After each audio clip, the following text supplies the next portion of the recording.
Hey, what's going on guys, my name's Raf, and Pokemon Brilliant Diamond and Shining Pearl are now out on the Nintendo Switch. Diamond and Pearl are my favourite games, and I'm a huge Sinnoh stan besides the anime. I've been playing my copy of Brilliant Diamond for a week now, and I feel beyond blessed embracing the glorious new graphics and enhanced quality of life features. I was recently tagged by Sturmeister to participate in Luap's new My BDSP team tag. The tag outlines what our team would be for the main story of the game. The Pokemon we can use are only the ones available during the main plot, and not the post game. Seeing as many of you have asked me to do this before on Twitter, I thought why not better occasion to compile these answers in the form of this tag. Let's jump straight into it. Don't forget to leave this video a like to show your support, and I'll be sure to bring out my next video shortly. Make sure to subscribe if you're not ready to keep up to date, and without further ado, let's begin. Okay, so I'm going to be real with you all. This team isn't going to be the best for use in the main plot, or some crazy team that will give you the best run through. This team I'm using is going to be solely one that fits for me on a personal level, and you'll learn more about that as the team unfolds. I first got my copy of Pokemon Diamond after my uncle gifted it to me for my 10th birthday. I remember the game arriving at my grandma's house, feeling totally ecstatic, and I couldn't wait to take it home and play it. These games were something I was heavily invested in, and I would even print out information about the games and take it into school for my friends, including saving game images on my PSP before the release. My Diamond copy came all the way from New Zealand. Now the sad part of this story is that once I completed the game, I ended up selling it. I know, what a dumb move. I was young, I was clueless, and I didn't really see the importance of keeping a game back then, but now I do, and I have to say, I heavily regret it. In fact, I did this with a lot of my older Pokemon games and trading cards, including even some merchandise, but one day, I'll make sure to acquire those memories back, and obtain a new copy that I can for sure keep for myself forever. The team I'm going to be using is a mixture of old and new memories. I may have been 10 back then, but I still remember the Pokemon that stood by me during my youth and journey, making my experience something that I'll cherish forever.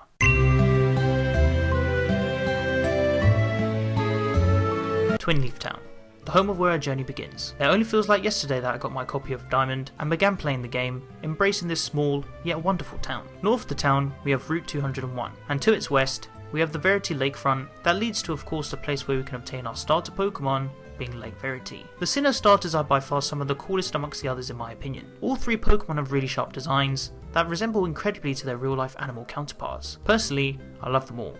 However, the starter Pokemon I chose was Turtwig. Turtwig was the first Pokemon I chose back in my copy of Diamond, and it's a Pokemon that I can relate to a lot on a personal level. Back when I was a child, I would often visit my family in Spain during our summer holidays. There used to be loads of turtles near our home, and one day, I asked my parents if I can get one of my own. Toto was our new pet that resided with us back when I was living in España. Due to how small and fragile Toto was at the time, I couldn't bring him back to England with me, so he ended up staying with my cousins. I haven't seen or heard about Toto since then, so to remember him by this, Turtwig was the Pokemon that allowed me to recall the memories and always be by my side even if myself and Toto were far apart. I haven't seen my cousins for a while, but I'm sure Toto is doing just great with them. Turtwig will be named Toto during my playthrough, and I ended up getting him in an Adamant Nature 2 after God knows how many times it took me to reset for it.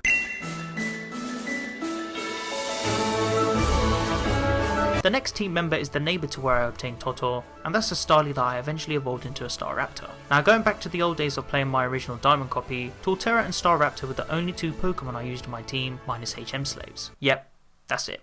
I admit it, I was 10, and I was clueless, and to be honest, that probably explains why I had to heal so much seeing as I had no idea about type matchups. But I tell you what, as deluded as I was back then, these two Pokemon made me happy during my playthrough. I kid you not. I completed the game beating Cynthia with both of these Pokemon being at level 74. I remember it so vividly, and I'll be sure to use these two Pokemon again on my team, but this time in the correct manner as well. My Staraptor was named Pájaro, which means bird in Spanish, correlating to how this Pokemon was by my side during my Spanish gaming adventures.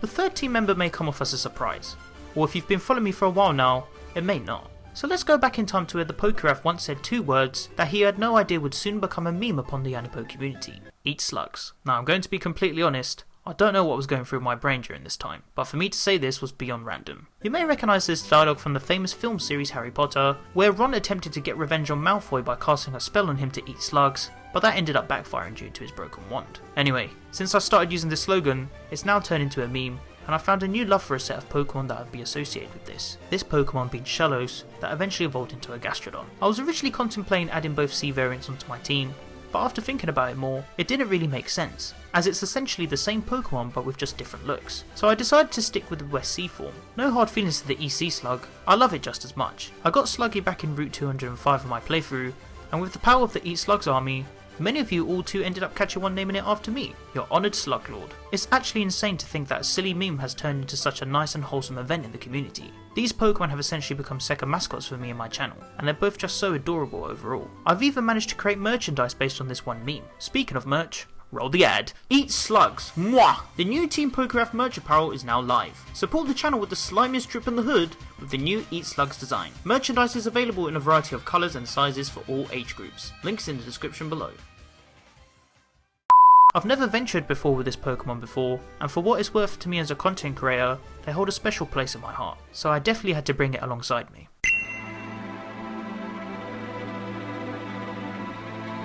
Now my next team member was a Pokemon that I originally had in rotation, but seeing as I removed one of the Gastrodons off the team, I decided to bring it forward. This being Elekid, that ended up evolving into the shocking Electrifier. This team member had a small backstory to it, but during my playthrough, the concept ended up developing further. I loved Paul's Elekid. It was a strong and fierce Pokemon that held its ground even upon evolution. I've used an Elekid before in previous games, but due to its evolution not being existent in that time, I never got the chance to use an Electrifier, and I never used it during my original copy. I ended up naming my Elekid Jumpf in honour of my brother Lumia's trainer Zach. I was originally going to name it Sparky, but after hearing how keen Zach was to obtain one for himself, learning that it can be obtained early in the Grand Underground, I didn't hesitate to name it after him. I mean, he'd done the same for his own Gastrodon in honour of me, so all the more reason to name it after my broski. Yeah. I have a question for you, since you seem to be like the leak/spoiler guy, you know everything. Can you at least tell me when I could get Elekid? That's the start of the game if you're in Brilliant Diamond. I told you. Oh my god, the game is saved! I'm still like over the moon, bro, about Elekid. Like, because in my opinion, how can you not be hype? Elekid can be accessible early in the game. God. People underground. People will always. Elekid, bro. People will hear always. That? You hear the news? All right, closing thoughts. I had my doubts, but now I know I can get Elekid early. I hate this guy, bro. I was WhatsApping him about how it was a pain to even catch this thing as the egg moves made me black out, and even trying to encounter it was a pain. But after 5 attempts, I ended up getting a naive nature Elekid with egg moves, even making it liable for competitive, defining it as the best jump that I caught.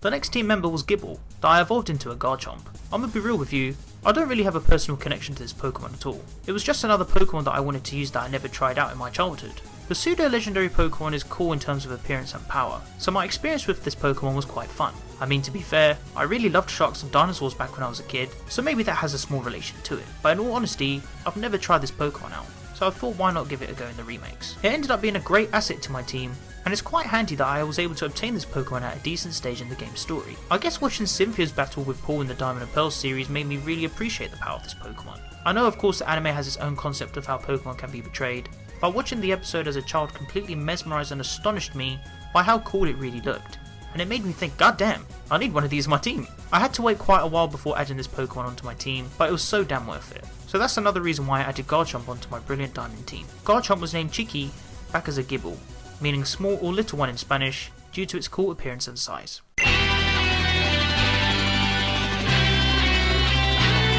I was contemplating about adding this Pokemon to my team due to its popularity and the fact you can receive it via gift, but I still used it on my team for a few reasons. After completing the quest on Iron Island, Riley gave me an egg. This egg housed the Pokemon Riolu, to which I evolved into Lucario, after maximising its friendship, making it the final member of my team. Going back to the story of where I used to visit my family in Spain for summer holidays, I would also play various video games with my friends. Back in that time, the one game we would play religiously was Super Smash Bros. Brawl. This combined with Pokemon Diamond and Pearl were the games we would play simultaneously. Now the one thing that makes Lucario special on my team is because it used to be my main in Brawl. I don't really roll with Lucario that much now in Ultimate, but for the times that I used this Pokemon in the game's predecessor, it was by far some of the most enjoyable times I had in my life. I never really used a Lucario on my team before, so I was really looking forward to trying it out as a new addition. On top of that, with Ash now owning his own Lucario, this really gave me the one up to use it. It's such a brilliantly designed Pokemon with an incredible concept behind it. I just had to use it, especially to coincide with my childhood again.